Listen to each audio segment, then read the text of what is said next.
Right side में मंगा और दूसरी तरफ से लेफ्ट साइड पे काट लें, और ये हमें कह रहा है कि आप एक काट लें की तरफ लेफ्ट हो गया।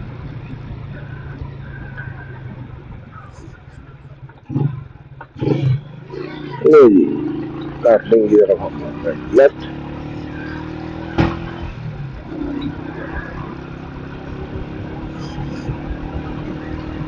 क्या ये टायर शॉप है?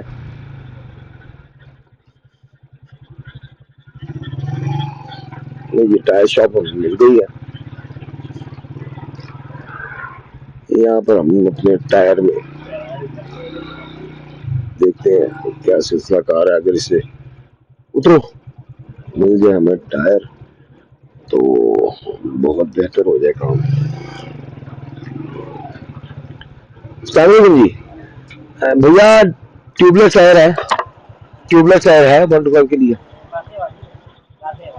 कौन सा पंचर है? कितने पंचर है उसमें? हमारा वाला इसकी बात कर रहे हो? मैं आपसे पूछ रहा हूँ ट्यूबलेस टायर है कोई? नहीं है। अच्छा चलो ऐसे करें आप कि ट्यूब निकाल के टायर चेंज कर दो, उसकी ट्यूब निकाल के ना। दिखाओ टायर, दिखाओ पहले टायर चेक कराओ।